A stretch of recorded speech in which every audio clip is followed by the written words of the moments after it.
বিসমিল্লাহির রহমানির রহিম। Hello viewers, আজকে শুক্রবারের দিন, সাপ্তাহিক ছুটির দিন। তো সিদ্ধান্ত নিলাম যে আজকে একটু গরুর গোশ রান্না করব। তো যথারীতি আয়োজন কমপ্লিট। এখন আমি একটা কড়াইয়ের ভিতরে প্রেসার কুকারের ভিতরে প্রথমে সরিষার তেল দিলাম। সরিষার তেল দিয়ে এটা একটু গরম করে কিছু কাটা পেঁয়াজ, রসুন এবং কাঁচামরিচ দিয়ে নিলাম। দেওয়ার পরে এগুলোকে একটু হালকা তাপে হিট করে নিলাম, যাতে আমার তেলটাও গরম হয়ে যায়, আবার মশলাটাও গরম হয়ে যায়। এভাবে একটু তাপের জন্য আমরা এখন ওয়েট করি।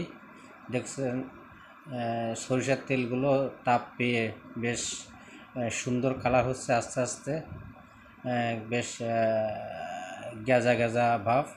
এখন আমি একটু এটাকে নেড়ে নিলাম, যাতে মশলা এবং সরিষার তেলগুলো সুন্দরভাবে মিশে যায়। এবং তাপটাও খুব বেশি না দিয়ে চুলার তাপটা হালকা দিয়ে রাখলাম, যাতে মশলা এবং এগুলো এবার পরপর আস্তে আস্তে আমি এবার কিছু রসুন দিলাম, বাটা রসুন এবং বাটা পেঁয়াজ দিয়ে আর কিছুক্ষণ এটাকে নাড়াচাড়া করলাম। কিছুক্ষণ মিশে যাওয়ার পরে মিশে যাওয়ার জন্য আমরা আরও একটু ওয়েট করলাম। এবার আমরা এটার ভিতরে গরম মশলা, পেঁয়াজ, ধনে গুঁড়া এর সাথে আরও একটু দিলাম, দিয়ে আরও একটু তাপ দিলাম এবং তাপ দিয়ে বাকি মশলাগুলো দিয়ে দিলাম।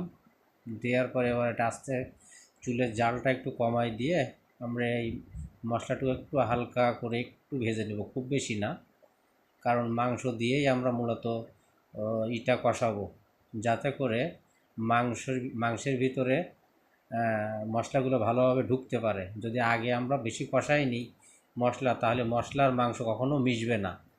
আর এই গরুর সবচেয়ে বড় সুস্বাদু এবং রান্নার কেরামতিও সুন্দর করে কষাইটা।